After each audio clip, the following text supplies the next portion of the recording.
Hey, good afternoon, and thank you all for joining us for today's panel discussion on House Bill 123 on the state's recognition of tribes. I probably haven't been this excited about one of our panels in such a long time.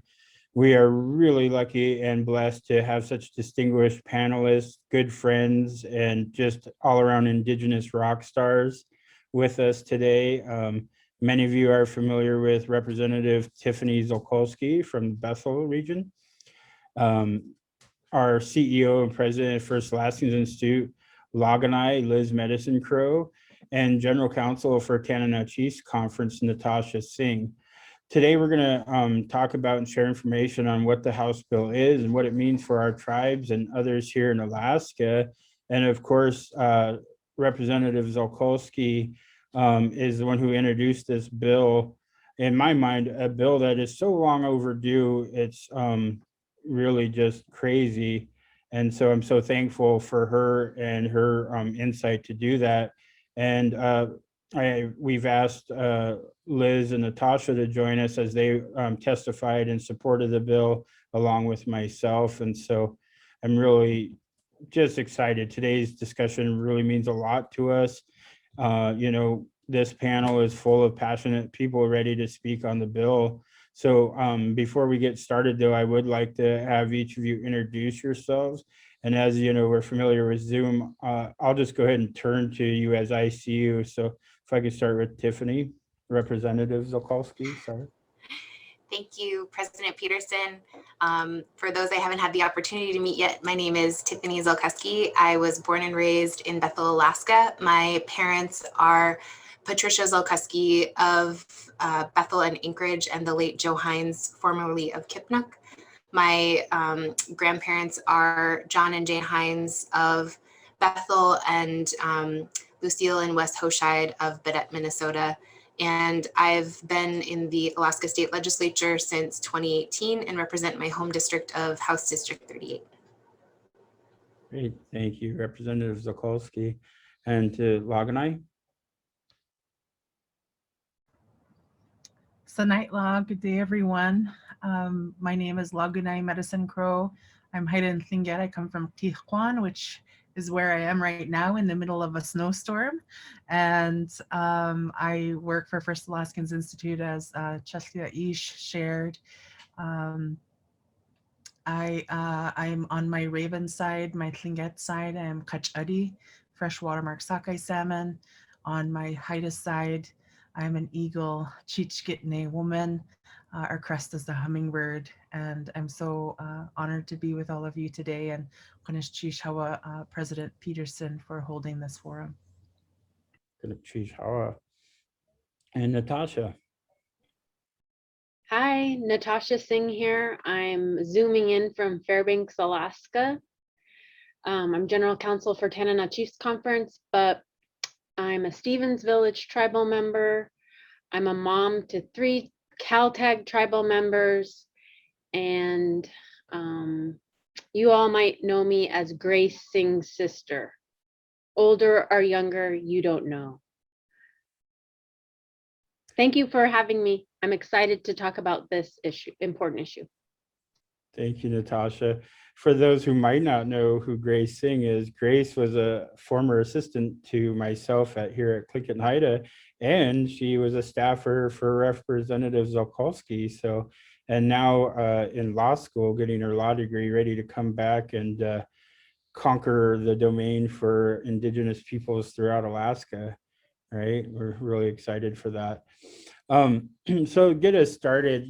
House Bill 123 is known as the State Recognition of Tribes, an act providing for state recognition of federally recognized tribes and providing for an effective date. The federal government officially recognized Alaska tribes in the 1990s through Ada Deer. And there have been memos and proclamations at the state level. Some might remember the Millennial Agreement some years ago, but unfortunately no legal action has taken place. So there are 229 federally recognized tribes in Alaska out of 574 nationally. So nearly half the tribes in the nation are right here in Alaska. And I think that's really important. So you know, a good question I'm going to pose to all three of you. What does it mean for a tribe to be federally recognized? And Tiffany, do you want to start us off? Sure, I can start us off, but I know that these other ladies and their legal prowess will probably be able to clean up after me. So thank you for having mercy on me and calling on me first. I think when we think about federally recognized tribes, as I've participated in hearings on this legislation, and we really appreciate Natasha. House Bill, maybe I should start by saying House Bill 123 really began as a bipartisan initiative in the last legislature. We established in the 31st legislature the state's first ever special committee on tribal affairs in the House, which I feel very privileged to chair. And we've had a lot of hearings in that committee where we've talked about federal recognition of tribes. And essentially, prior to contact, tribes and tribal structures existed. The inherent sovereignty of tribes to govern themselves was there. And that's recognized in some of the country's founding documents. We see it in case law. We see it in, policy. And so federal recognition is the recognition of that inherent sovereignty that exists for tribes to govern themselves. And happy to hand it off to these ladies. Great. How about you, Natasha? Thank you. Just to continue with that thought, today when tribes in Alaska have federal recognition, that comes with a lot of certain, oops, sorry. That comes with certain opportunities, if you will, for tribes and tribal members because of the relationship, the recognized relationship between the tribe and the US government, whether that be the fact that the US government has an obligation to provide tribes and tribal members with healthcare or trust services, or whether that's the recognition by the US government that tribes have the inherent sovereignty to govern themselves, create their own government, create their, say who their tribal members are, and protect their tribal children. We see how great that recognition is when, if you have a tribe in your region that isn't federally recognized. For TCC's region, we have one tribe, Canyon Village, that's in the Yukon Flats. They're not federally recognized, so they're unable to take advantage of that federal relationship. But the federal recognition not only benefits tribes and tribal members, as we saw in the COVID pandemic response, really it benefits all of Alaska to have federally recognized tribes because of these, because of that relationship. Thank you. Great. Thank you, Natasha. Laganai? Yeah, I guess I would build off of that too and just go back a little bit further. Federal recognition doesn't mean that suddenly tribes just became an entity and became a mechanism by any means. So I just want to make sure that it's really clear that our tribes have existed for quite a long time, even outside the construct of what we now think about as a federally recognized tribe, thinking about that as a kind of a conduit by which government to government conversations, partnerships, and work can happen. So really that federal recognition is a mechanism that allows for more streamlined government to government work to hold the ability of tribes and the federal government to help the federal government really attain and do a better job at living up to its trust responsibility to the Indigenous people of this country, and specifically for our Alaska Native people here as tribal citizens. And so I think about federal recognition as kind of a conduit by which governments can really speak to each other and do work that is critical for their shared citizens. Thanks. So, Representative Zulkosky, Are you able to speak to what the inherent powers of tribal self-government are, and what are the limitations of those tribal powers? Sure. I think I can probably get us started and certainly hand it off to the ladies to kind of add to that as well. I think like Lagunai and both Natasha both said is that the federal recognition provides the avenue within which tribes are able to exercise their sovereignty, their self-determination, their self-governance. And we can see that here on this slide with respect to you know, and maybe I'll extend the analogy that Natasha provided with regard to COVID response, right? So in my home region of the YK Delta, a lot of tribes implemented travel restrictions and enforced those restrictions in terms of movement of individuals in and out of the community as a protective measure for individuals that reside there. So and I think Nicole Borromeo, who is also the VP at and general counsel at AFN, has always kind of said in legislative hearings is a good way to think about tribes is thinking about it in the context of the most local form of government for a lot of our communities. So it's an opportunity to make and enforce expectations of community members,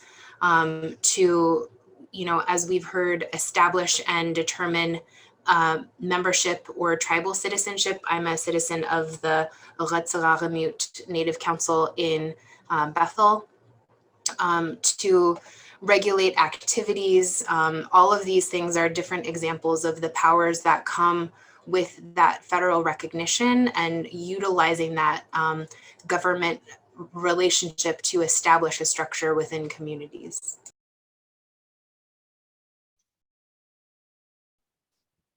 I think Great. an awesome, oh, Oh, no, go ahead. I was just going to ask you. I think an awesome power that tribal governments have is the right to form their own government. And our traditional governments were really based in strong religious foundation, very spiritual.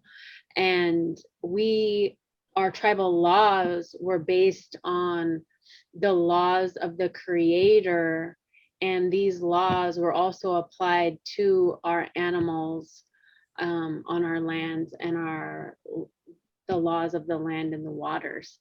And as our tribal governments were oppressed after contact, we lost a lot of the traditional laws.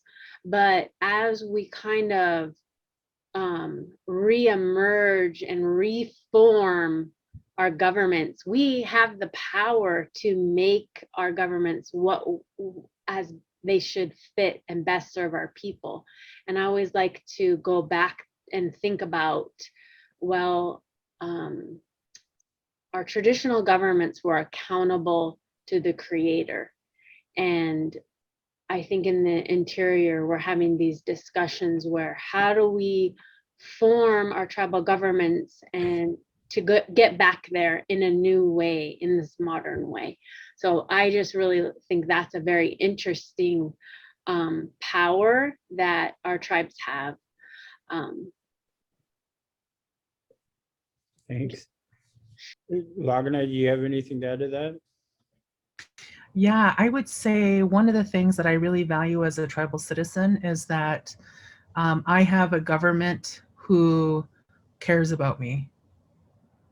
I think that something different than I experience in Western government structures is that within a tribal government structure, I'm looked at as a family member. I'm looked at as a critical member to the health and well-being of our community. That's how each and every one of us can be in relationship to our tribal governments.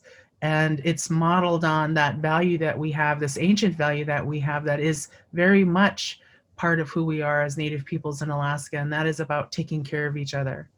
And I think that that's a unique element, kind of building off of what Natasha was sharing about how our tribal governments can look at, it's not just about providing governmental services, it's about taking care of your people. and being able to center your values in the way that you do that. And it's not just a what have you done for me lately government kind of situation. It's about responsibility to one another. So it's not just what the tribe is doing, it's also we as tribal citizens have a responsibility to our tribe and to our fellow tribal members. It is the spirit of who we are as Native people that brings us together. It is personified by a tribal government mechanism in a relationship with the federal government. It is not controlled, determined, defined by the federal government. Who we are as tribal people, that belongs to us, and our tribal governments are the stewards of that. Well, as always, if you're paying attention right now, these ladies are bringing the fire. I mean, we're talking about the realness here. And it's something, as a clan person, I know that I'm Kagwantan, right? And so these tribes, the Indian Reorganization Act that created most of the tribes in Alaska, and I say created, but they created the mechanism. We've always existed. And it's that recognition of our inherent rights. So that we may be having to do with the federal government or the state government in this issue, the reality is we're self-determined. It's their recognition that we have that inherent right, and how we decide to govern ourselves is our decision. If you want to take on, public transit or this, things that other governments do, you have that right. But for us, to me, it's about our way of life. It's everything. It's all encompassing. We don't limit ourselves. Our people invented commerce. We were fierce protectors of our resources. We knew that you had to utilize resources in a way that they weren't they weren't depleted. And it's that recognition, that 10,000 years of knowledge in these lands that give us that right, that give us that obligation to govern ourselves and to, Natasha talked about creator and the animals and the lands. We have an obligation to uphold those things. And, some people don't like it. I will agree to disagree. I really don't care. I'm being as blunt as possible because this is an inherent right. I've had people in government tell me, well, we don't recognize your sovereignty and we're not voting to give you your sovereignty. And I'm like, recognize it or give it or not. It's not something you can, it's ours. It's inherent sovereignty. So yeah, I just love hearing you ladies. Turning back, Representative Zulkosky and Laganai and Natasha, how is it possible that we are federally recognized but not state recognized? I mean, I guess a layman question, who decides what tribes are recognized? Yeah, I can probably start with this one. I think that the state of Alaska has a long history with deep historic political divisions. In the tribal affairs, I think it's systemically an issue in state government in Alaska to have this kind of fractured relationship with our tribes. We invited First Alaskans Institute to present during the initial hearing that we had in Tribal Affairs this year, as we did in the first year of the Tribal Affairs Committee. And it kind of boggles my mind that it took from statehood until 2019 for the state legislature to even create a Tribal Affairs Committee. And it's not a standing committee, it's a special committee. So every 2 years, every new legislature, the House has to pass a resolution to justify moving forward with a Tribal Affairs Committee. And as we've talked about, we have almost half of the federally recognized tribes in the country. There's a lot of Indian country up here. But I think there's been a lot of, because we are also a resource development state, there's a lot of, a variety of views about how Alaska's lands should be used, because Alaska did not settle its land claims in the same manner in which the lower 48 did, with traditional Indian country, as we know, as being tied to land per se. There continue to be legal challenges against Alaska Native tribes challenging their inherent authority and sovereignty to exercise the powers that we've been talking about. So in that initial presentation in Tribal Affairs, Liz spoke about how, Wafal Gidak Blake spoke about how Alaska is has the highest rate or percentage of lawsuits from the state of Alaska to tribes, again, challenging that authority. And so I think when you see how embedded this hostility and maybe unawareness and lack of understanding about the role that tribes play in a community, in terms of our cultural identity, in terms of our relationships to one another, it creates an environment of, I think, fear and concern to do what we know would be the correct thing to do. And so it's taken a long time, as you mentioned, for us to bring legislation forward. And I want to acknowledge that it was under our previous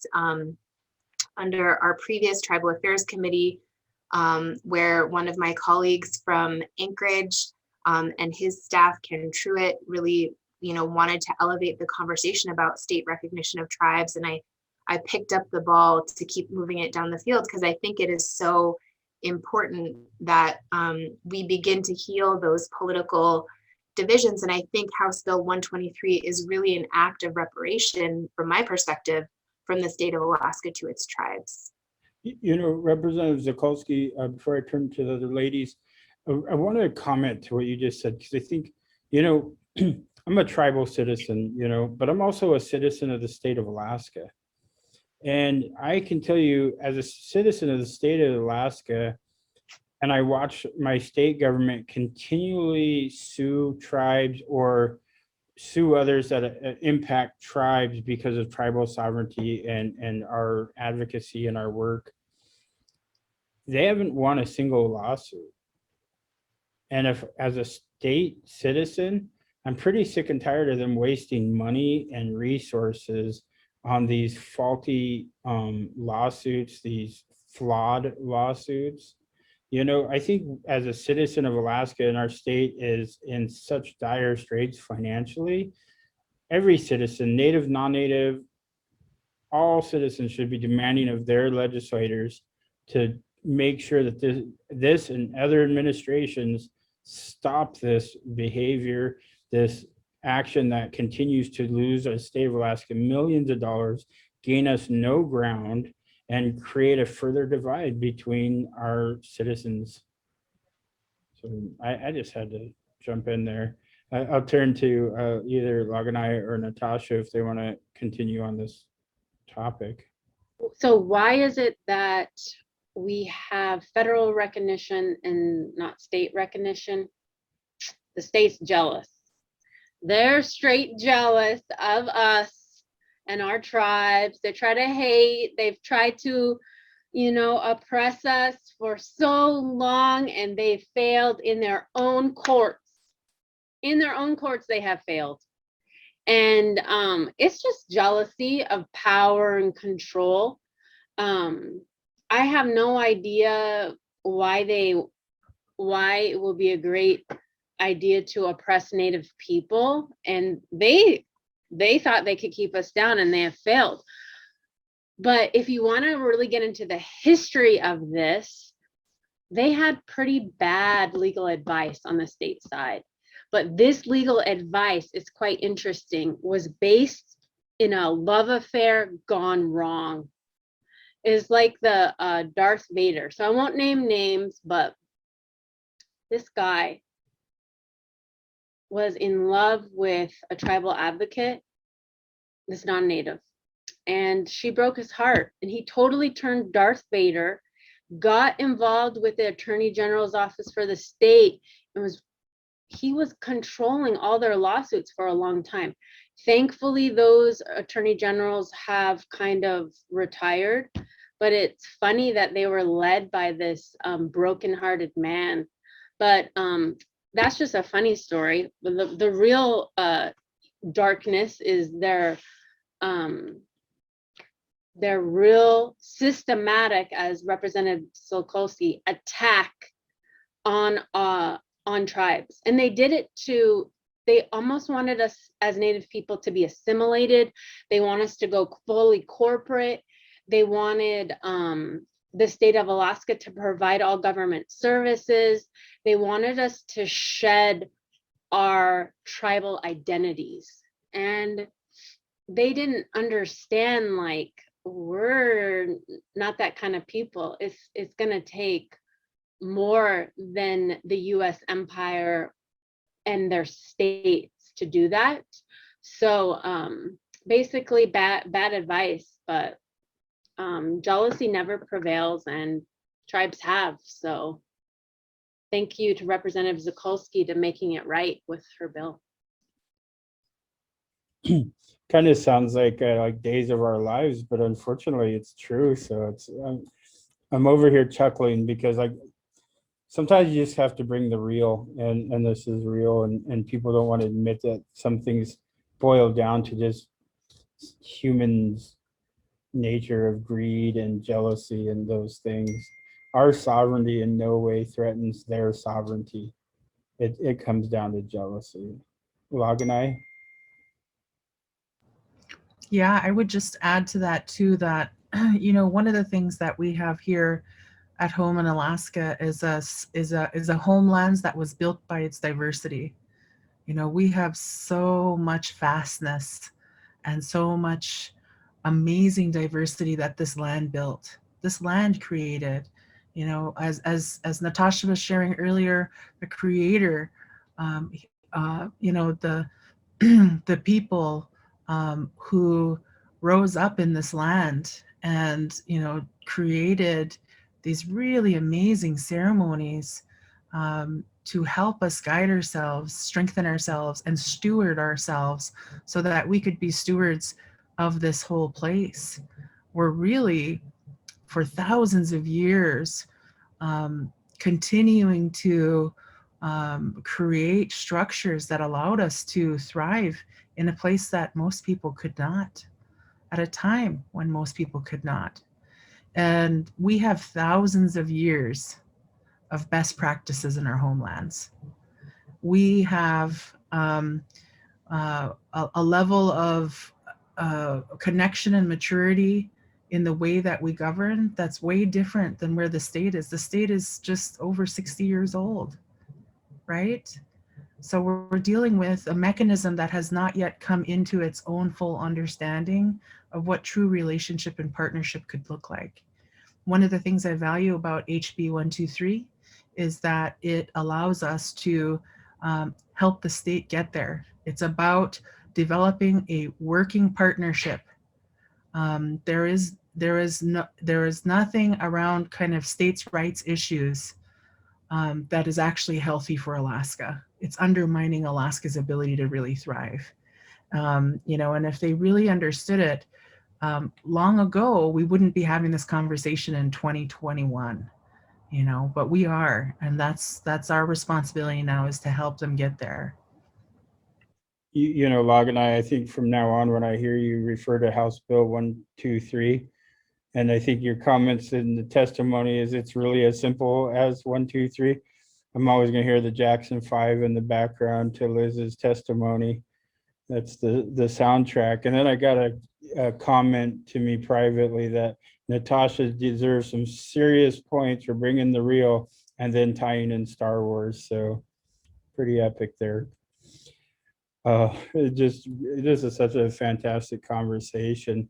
You know, and I think we've touched on this, and Tiffany, Representative Zulkosky brought this up, is, you know, on this slide is a list of states that have state recognized tribes. So if Alaska makes up such a large portion of federally recognized tribes in the US, why aren't we leaps and bounds ahead, or at least in line with other tribes?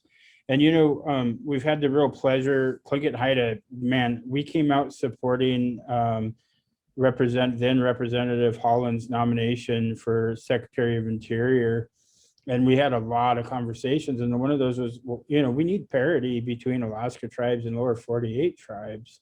And I think this question touches on that. So if any of you ladies wants to tackle that one. And again, it's why aren't we leaps and bounds ahead, or at least in line with other tribes? So that gets my thoughts on John V. Baker and the fact that when ANCSA was passed, there was no mention of tribes. So the U.S. Congress dealt with our Aboriginal title in ANCSA in the early 70s. And there was no mention of tribes, but technically tribes did have the jurisdiction over our traditional lands. Congress just didn't say that. So technically, ANCSA took that jurisdiction away and gave it to the state of Alaska, and then gave ownership of those lands to for-profit corporations. And so then I think the law just wasn't clear. Does a tribe exist without a land base? And then in the 90s, the Alaska Supreme Court came out in John V. Baker and said, absolutely, yes. A tribe does exist without land, because a tribe is more than its land, it's its people. And I think that's one reason why Alaska tribes are not on parity with the lower 48, is because of the land-based issue. But there are other factors, but that's just one. Laganai or Representative Zulkosky? I think I'll jump in front of Representative Zulkosky and give her the opportunity to clean up after me and Natasha this time. I think there's a lot of factors. I guess I would see it a little bit differently too, in that, our tribes, I don't really feel like our tribes are behind. What I do feel, though, is that the restrictive nature of a failing state government in its understanding of what tribal governments are is like a dead weight, an anchor around us, holding us back from what we can really achieve as a state, not just as tribes. I think about it as simple math. 1 + 1 + 1. We have 3 sovereigns operating in Alaska. We have our tribes, we have the federal government, and then we have the state. And the state, of course, has all of its smaller branches of, government, local government, municipalities, cities, things like that. Those are all under the state branch. We have 3 opportunities to get it right for our Alaskans. But because of this relationship, we're unable to really maximize what we can do. We're hindering ourselves. And I look forward for the day when the state finally realizes that the Native people here are not its enemy. The Native people here are not to be fighting with us over things. They will actually accomplish more if they learn how to partner with us. And that is what government to government allows. That's what recognition is about. And I think a lot of people have a hard time with that word. Like, why do we need state recognition? We exist without it. And of course, that's exactly right. We are inherently sovereign. That doesn't come, and that predates the United States. That predates the state of Alaska. That is not what is at the core of the issue here. The core of the issue is here, can the state learn how to be a good partner with tribes in Alaska? And recognition is a mechanism for that government to government relationship to be harnessed and put to good work for all Alaskans. When our Alaska tribes lead, look what happens. We vaccinate everybody. We're able to protect our people at higher levels than others against this pandemic. Let's put that to work for us. And you do that by having the opportunity to have that recognition. That's not about giving sovereignty, taking sovereignty, or having authority over someone. Not at all. Not at all. And I think that needs to be really clear for people to understand, including the people in legislature who will have an opportunity to vote on this. Yeah, and maybe I'll just keep my thoughts here brief. I think that being a tribal member, I see myself as an Alaska Native woman first, and everything else in my life second. And that's been my perspective throughout the course of my career in public service. And I think that, stepping into this environment here in the legislature, it's very clear that there are legislators that don't have a solid understanding of the history of Alaska Native people and our communities and our tribes. And we see that systemically impact the policy that is passed out of the legislature. And it's important to understand, you know, there can be, microaggressions from people that may not understand that they are implicitly biased in the way that they approach relationships with Alaska Native people, to the complete opposite end of that, where somebody is blatantly aggressive in their ideology toward Alaska Native people. And I've experienced that wide variety in the years that I've served in the legislature. And what I continue to say in what I've really worked hard to do in the Tribal Affairs Committee, one is to create a safe environment for us to have these difficult conversations. But two, I think it's important for legislators to understand that tribes and the state overlap in a lot of areas of interest, right? There's a lot of, like Lagunai was saying, tribes want to have healthy, vibrant, safe communities. And all of those types of services are ones that the state also funds. And so if we can get out of our own way as government structures who are having battles about us versus them, and federal overreach or state overreach, I think we can make so much more progress together, which I think is the intention behind the state finally putting aside this broken ideology to acknowledge the existence and the value and the history of Alaska Native people, of our tribes, and how we have become who we've become as a state. And I think that only serves to strengthen us as a community. So true. My mantra, you hear me repeat every time I testify, is healthy tribes make healthy communities. And that's something that I think is so important for folks to understand. And our non-Native friends and allies, our non-Native relatives should know that. We bring in hundreds of millions of dollars for infrastructure for Alaska, that the state should be just so grateful that there are recognized tribes that can do that. So many communities in rural Alaska wouldn't have running water, wouldn't have clinics, wouldn't even have the schools if not for the money brought in by Indian Health Service, education. I can go on and on. They should be supportive, not threatened. And that's something I think I put the onus on myself in my role, that I need to continually do a better job to educate, to help to build those bridges. And sometimes it's really hard. And I think that's the crux of this for me. Why is this recognition even needed? Well, we don't need it, but it's sure hard to work with somebody who won't recognize our sovereignty, but to work with us will ask us to waive it.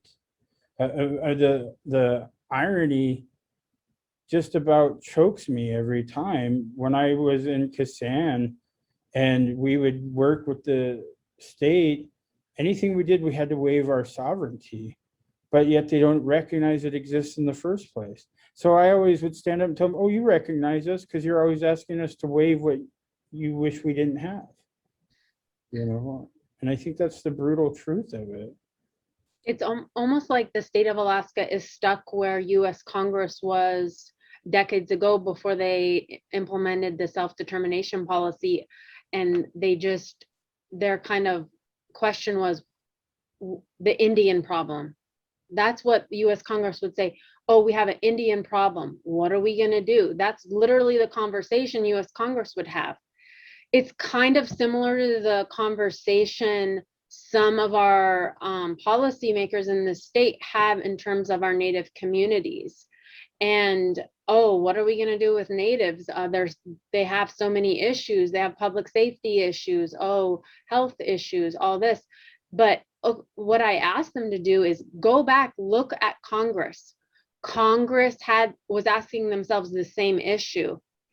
And at the time, they said a light bulb went off because of our federal relationship, and our tribal leader advocates were going to DC pushing for self-determination of tribes. And the tribes brought to Congress and said, give us full authority to implement the programs. We know how to fix issues for ourselves and our communities.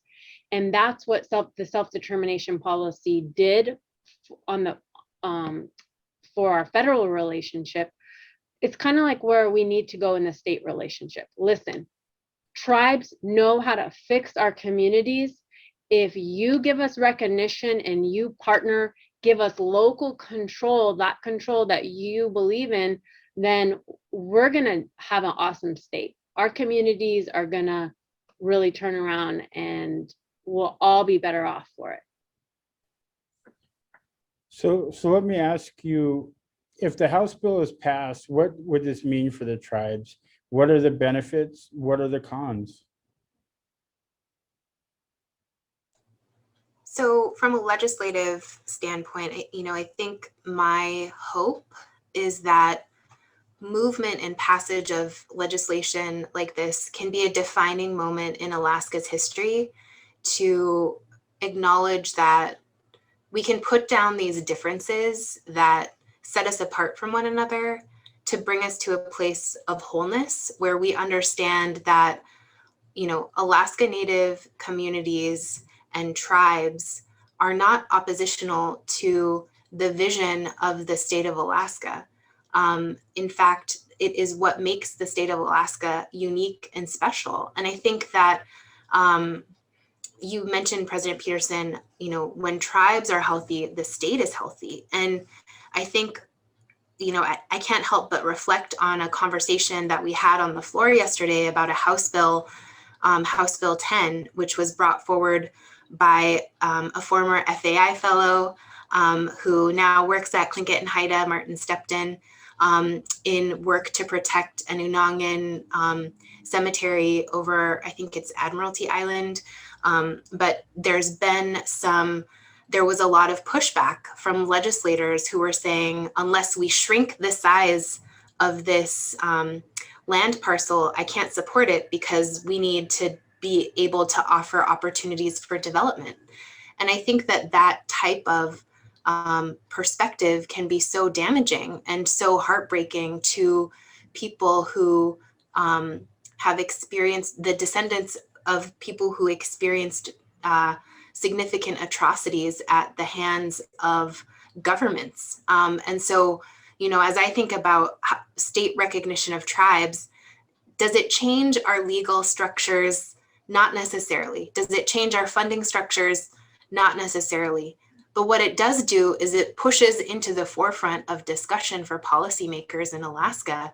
Are we going to be a community and a body of people who acknowledge that the things that make us unique and diverse are the beautiful things that make Alaska what it is, and have an opportunity to really support, like Natasha was saying, the strengths of Alaskans to implement and provide services and structures and governments that operate locally at the best level that they can. We hear it a lot from state lawmakers about federal government overreach. I would pose that the same could be said for tribes that consistently have the state of Alaska suing them for, various issues, be it resource development or subsistence management or anything for the above. So I think from my perspective, the opportunity here is to really bring policymakers in the year 2021 along to understand that a healthy, thriving tribal community results in a healthy, thriving state of Alaska. Get out of the era of oppression and join us in 2021, the modern day.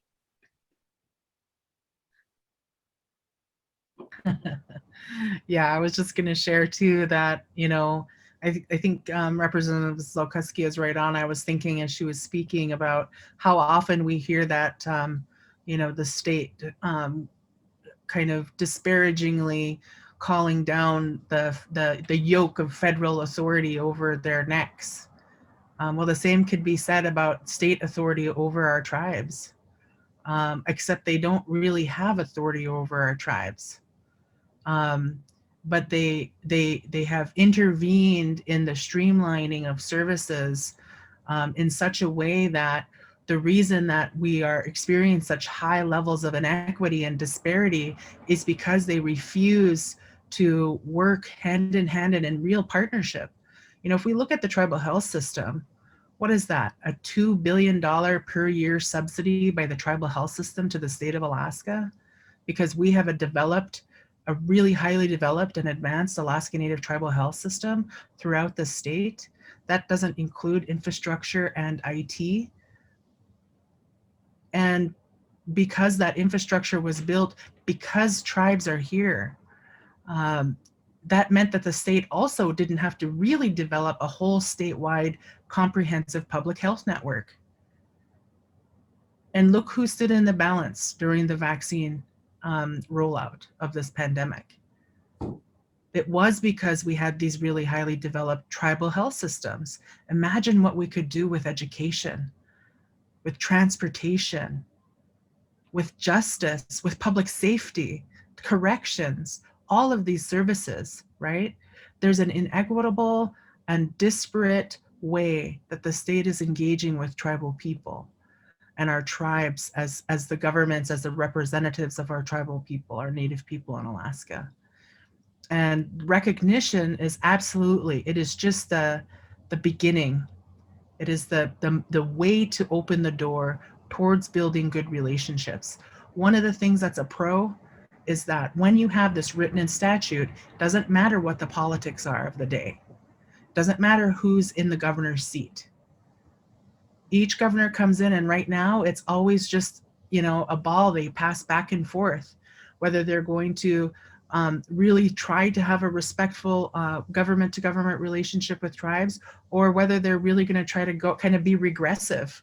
And that is not suitable anymore. That level of engagement needs to change. It is inappropriate in this day and age to be that kind of ostrich buried in the head. It's not helping Alaskans. It's not serving what can actually help us in these really horrible situations that we have ourselves in, where in our villages, we often don't have law enforcement, right? When something happens to our people, something horrible happens, we don't have law enforcement that other communities have. But you know what we do have? As soon as someone takes a moose out of season, we have all the troopers, Fish and Wildlife Service, everybody shows up, no matter time of day, no matter the weather, they're able to get there within an hour or two. That's disparity. That's injustice. And tribal recognition will help us to move away from that. And just a message to our tribal members listening in, Alaska, our school systems have been very specific to leave out our history. And if you're struggling and you're wondering, why is my family, why are we hurting? Why are we hurting each other? It is not because you are inferior as a Native person. It is because the state of Alaska has oppressed our people, our tribes, and have not allowed us to be who we're supposed to be. This bill will take a step away from that oppression and out of oppression. And I just want all of our tribal members to know, especially our young tribal members, our people are so brilliant and strong, and they have withstood all this oppression, this injustice that the panelists have talked about. And we're still here today despite all of that. and state recognition will help us get there, get beyond oppression and get to wellness and healing. Ooh, really well said. Man, I'm glad I'm just the moderator today. I'm throwing in my own spice here and there, but man, you guys are just bringing it. It's awesome. And, to some of what you said, the frustration and like, here in Southeast in our region, transportation is key, right? And how do we serve our tribal citizens? How do we uphold our tribal citizens in the face of a state government that actually can block some of our actions to uphold our citizens?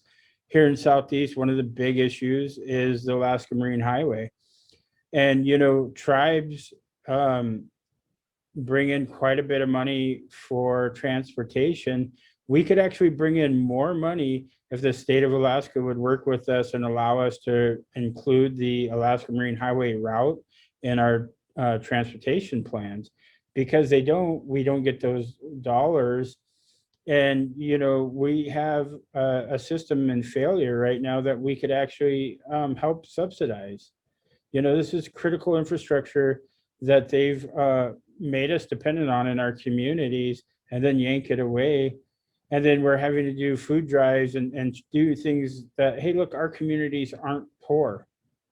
But when they have no access, when stores can't get the groceries to fill their shelves, it puts our communities in peril. When we have folks who can't access needed health care because they can't get on an airplane, they need to get on the ferry, and they're not able to, we're risking lives. And that's because they just said no. There's absolutely no reason to them to say no to us bringing more money into the system. It's just incredulous to me. So I'm so thankful for you ladies, the work you do. Just strong matriarchs. Can I share something too, Richard? Please, yes. Yeah, I just really wanted to, to build off of what Natasha was saying as well. A lot of times people think about like, why can't our tribes do this or why can't our tribes do that? Well, I think it's really important to also recognize that unlike the state government, our tribes don't collect taxes. How is it that a government provides services to its citizens? What would the state look like if it could not secure tax revenue from the oil industry, from business, from anything that's coming in and trying to use our services or access our resources? A government works through taxation. Our tribes, they don't do that, And so when we think about that, going back to the question of parity, I think it's really important for people to understand that it's amazing what our tribes are doing. I mean, they are performing miracles on a daily basis, and people don't hear about it because our people don't go out there beating their own drum, bragging and being unhumble about what they're trying to provide for our people, because it's their responsibility, because they know it's how we take care of one another. But our tribes are doing amazing work with barely any resource. And they're the ones that are the incubators of innovation. They're the ones that actually know, like Natasha said earlier, they know what will work and what is best for our communities. And when you get that yoke of oppression off and you create equitable resources so that they can do what they need to do, imagine what the state will be like. And that's why I appreciate House Bill 123 and the promise of what can be delivered if we can get the state there. So I just wanted to add that in. Sheesh, Háw'aa. So a question, probably predominantly towards Representative Zulkosky, but of course to all of you, what can we do to assure this bill moves forward? Yeah, great question. So the bill received 2 committees of referral. The first to the Tribal Affairs Committee, which it passed out of. and the next to state affairs. So it's looking like hopefully the bill will be heard in House State Affairs sometime next week. And we'll provide that information on my Facebook page and welcome anybody to reach out to my office, 907-465-4942.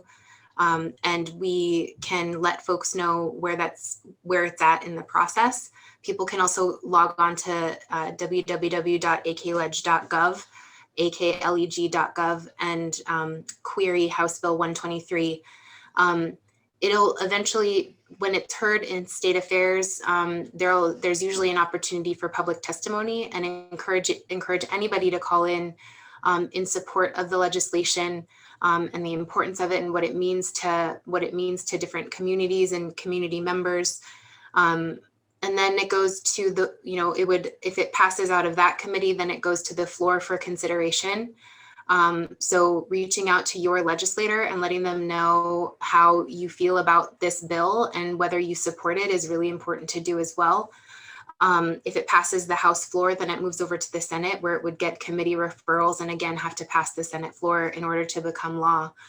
I do want to kind of also touch on to what something both Natasha and Lagunai said, which is especially Natasha's message to young tribal members.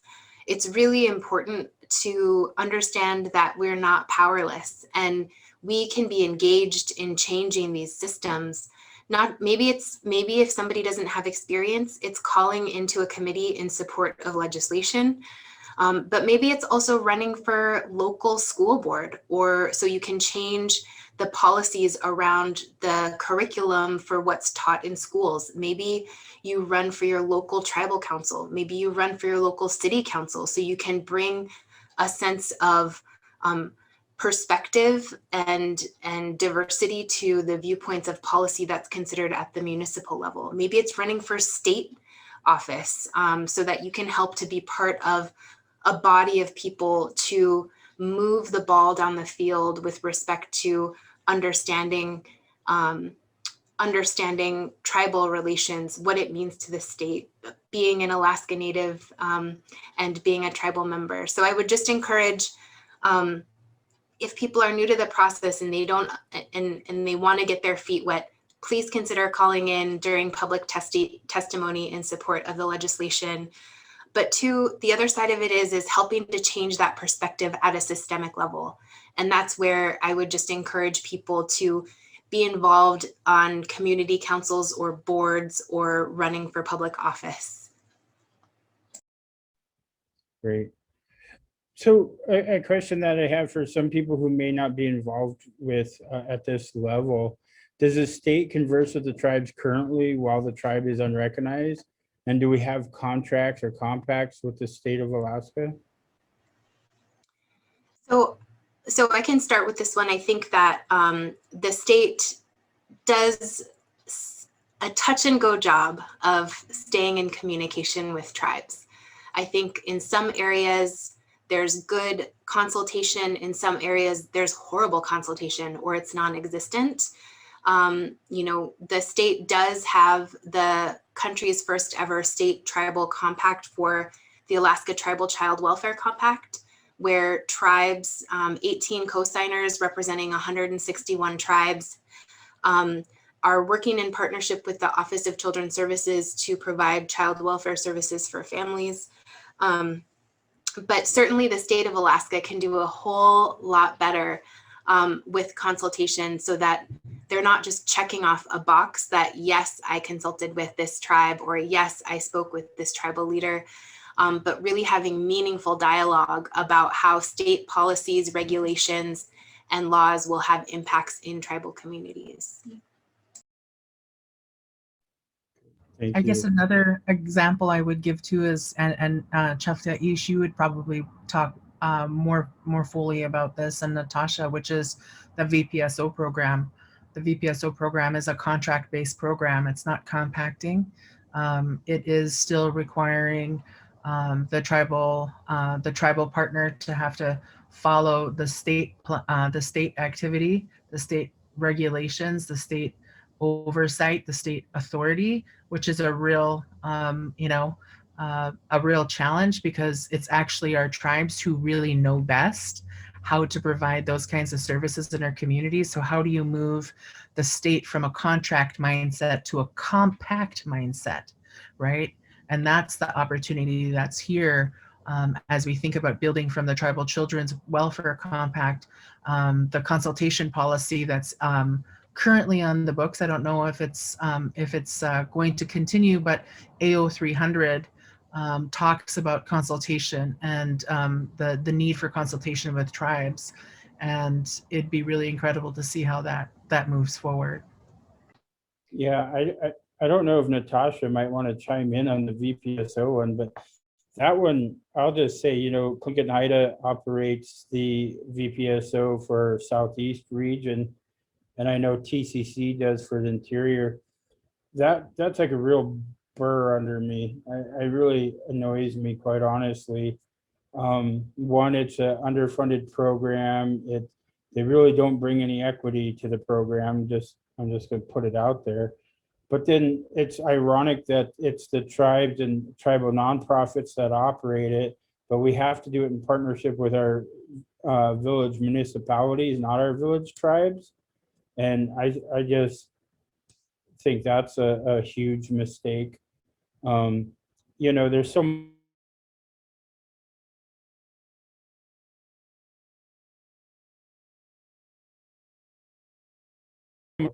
with the VPSO program. Well, the process issue with the VPSO program is interesting because the state doesn't have a consultation policy for tribes because, we're not recognized, and we as tribes created that consultation policy for VPSO.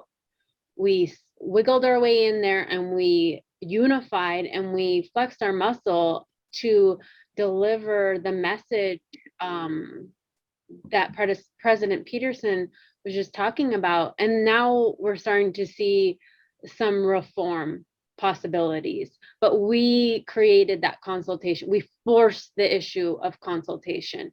We absolutely need sovereigns and other stakeholders to split the department.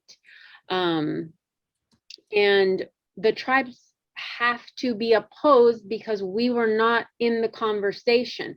The process wasn't outlined. We have to be a part of the conversation. We have to be actually assisting in the leadership of why, when, and how something major like that would actually happen in the state government. That's what consultation that we need in Alaska, and we need it for the Natural Resources Department as well. When the state is issuing permits, tribes must be notified.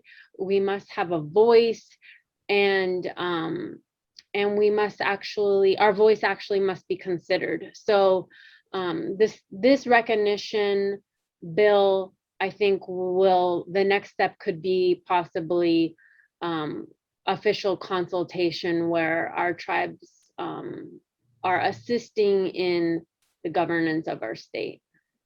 Yeah, thanks. If I could just interject really quickly, kind of a housekeeping thing. We're at just past 1 o'clock, and hopefully you all can stay on to wrap up. We've been getting some really great questions in the comments. We won't get to those today, but we will provide answers to those questions in the comment section. So I just want to thank all of those. They're really thought-provoking, and I appreciate that participation. For those tribal citizens who missed the hearing, we want to ask each of you to kind of highlight some of your testimonies, sponsor statement, or presentation on House Bill 123. Liz, you gave invited testimony. Can you talk about why this bill is important in your personal experience?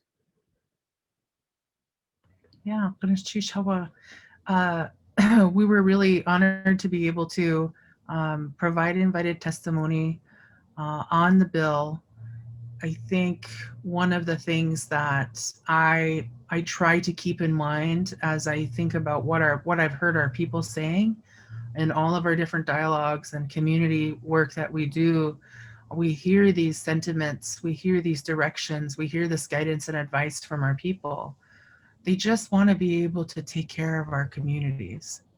And if there's something standing in the way, if there's an impediment to that, let's work on it. Let's not pretend it doesn't exist. And so in coming to that table and, and kind of lifting up what Representative Zulkosky was saying, to encourage our people to come to the table to share their voice, you have the opportunity to say things that they may never have had a chance to hear before. They may never have had a chance to think about it that way before. And you are the one who is the expert in your community and in your family and in the ways of our lives and in our cultures. And so you are really the best position to help them better understand why this is actually beneficial, not just for them, not just for the tribes, but for us as the peoples of Alaska. And if we can share those kinds of messages and help them hear things differently, it does make a big difference, And one of the things that I think about is like, what does the state need to understand? What is it that they need to realize in terms of this being the huge opportunity that it is, and helping them figure out how do we actually get there. So those are some of the things that I think about when we're invited to give testimony and we have the opportunity to help these legislators make a decision to be able to be historically a part of the movement forward and the shift to good relationships with tribes. Yeah.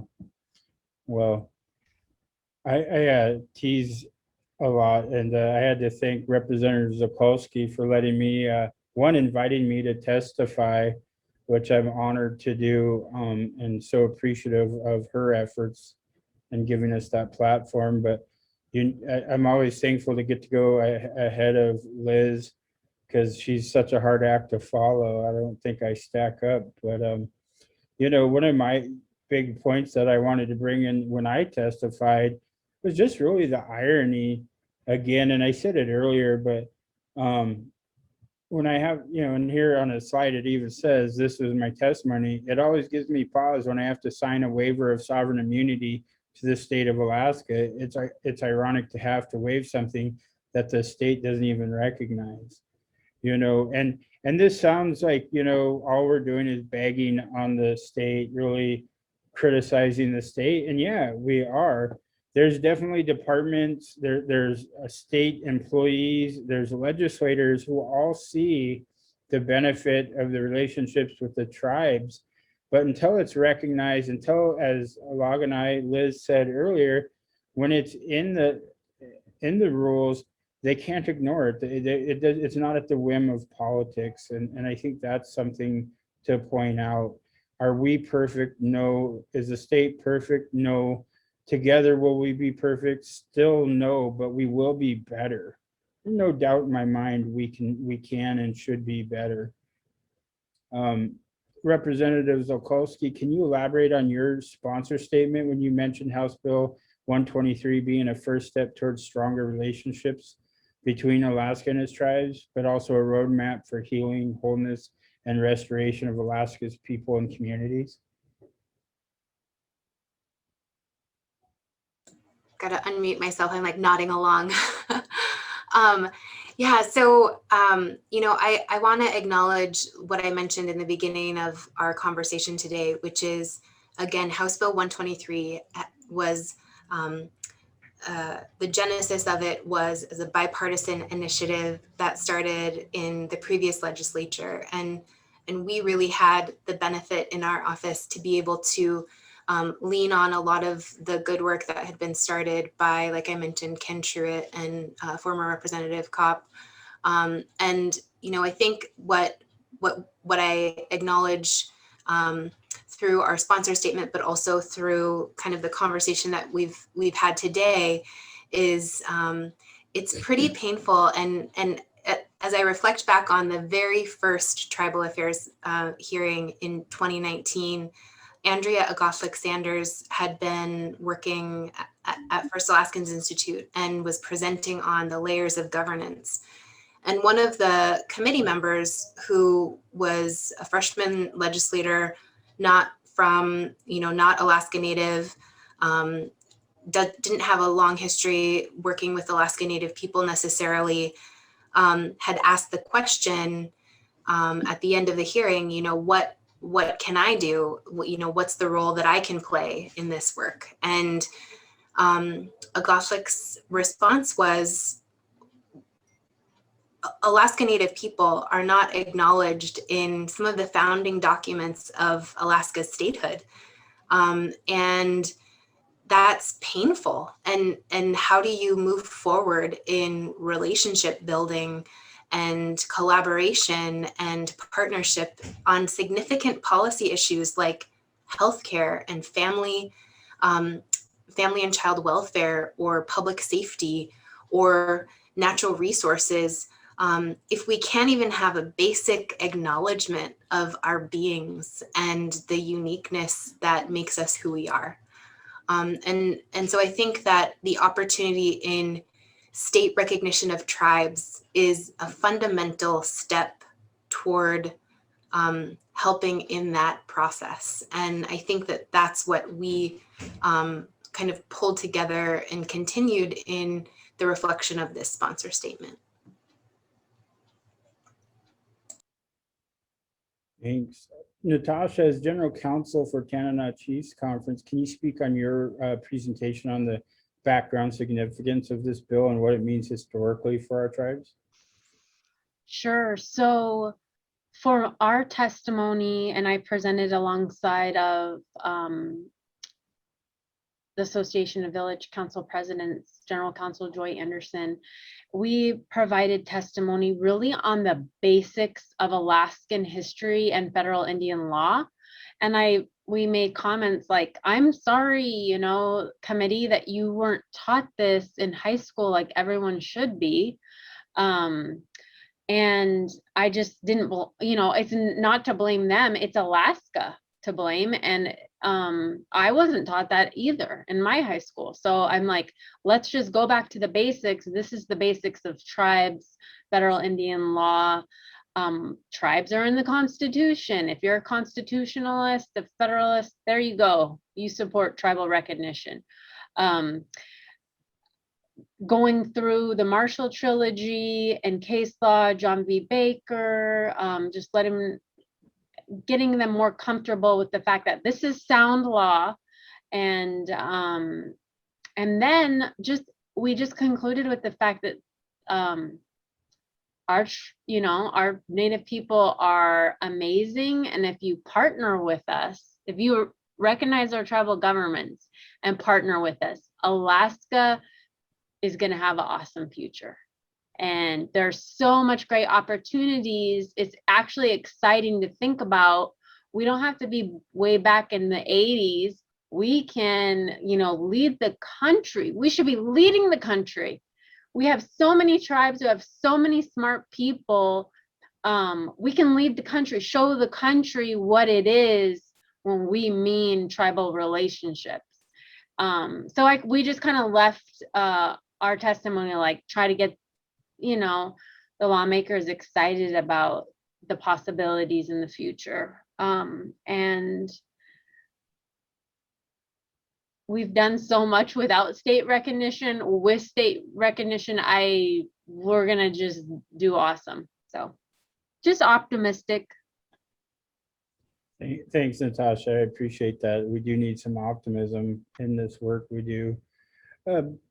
Representative Zulkosky, for those tuning in that haven't watched a bill being discussed, what is the best method to be part of the public testimony and have your voice be heard? Is there anyone you'd like to acknowledge for being a part of the public testimony?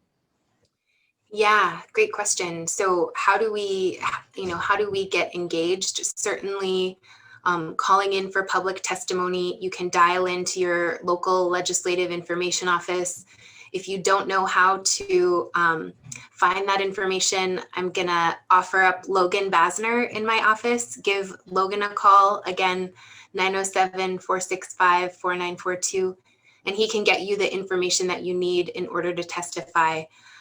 People can also send emails if they're unable to participate in a meeting at a certain day or time. I know sometimes legislative hearings are during the workday, maybe they're on a weekend when you're with your family.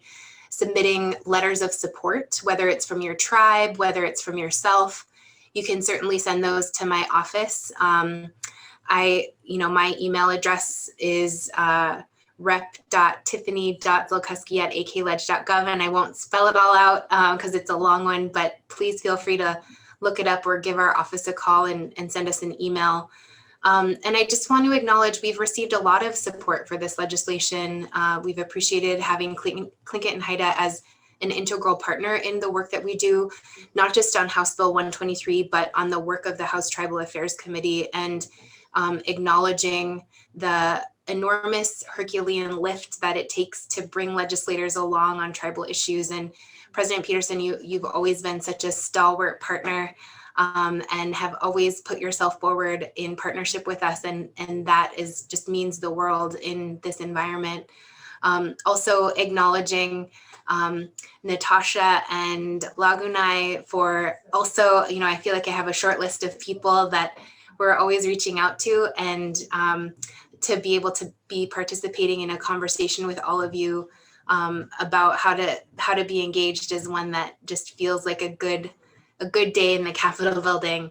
And it just has been great, whether it's from a tribal entity or just individuals who call in, tribal members that talk about how being seen in Alaska and understood and recognized is so important, has been something that makes hard days in this building feel worth it.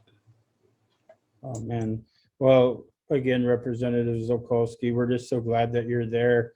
I think all of us would agree that having the representation, and you're in a different region than mine here in Southeast, but I think you're doing work that affects the entire state, and that's what our legislature should be doing.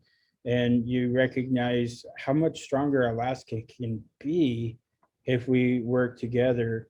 Again, is it going to be perfect? No, but it's going to be better. And I think that's so important to remind ourselves. I know we need to close, and just would like to ask one question, kind of for all of you, but what are the next steps following this important House Tribal Affairs Committee meeting and that brought about this bill?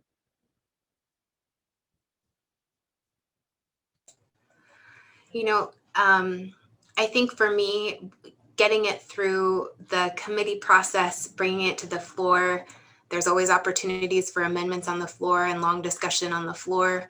If it passes, then it would move on to the Senate, where it would get Senate referrals and have to be considered at the Senate level. So certainly staying engaged here. In terms of, I think, the bigger picture for consideration, I hope that this bill and this opportunity really serves as a foundation for, like I mentioned earlier, just creating a solid environment for the state to work hand in hand with its tribes. I think that there's more overlap in vision for our for Alaska than historically what has been given credit for to our tribes. And so I just hope that this House bill serves as a stepping point to step into a greater and better opportunities for policymaking in collaboration with our tribes. Geez, Háw'aa. Any of you other ladies like to add on or have any closing comments you'd like to share?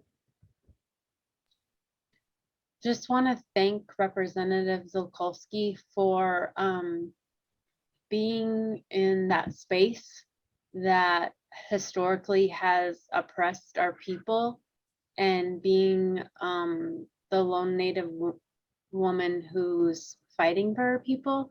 I know it's not easy, and I just want to thank you on behalf of our tribes here in the interior, and thank you as Native woman, woman to woman.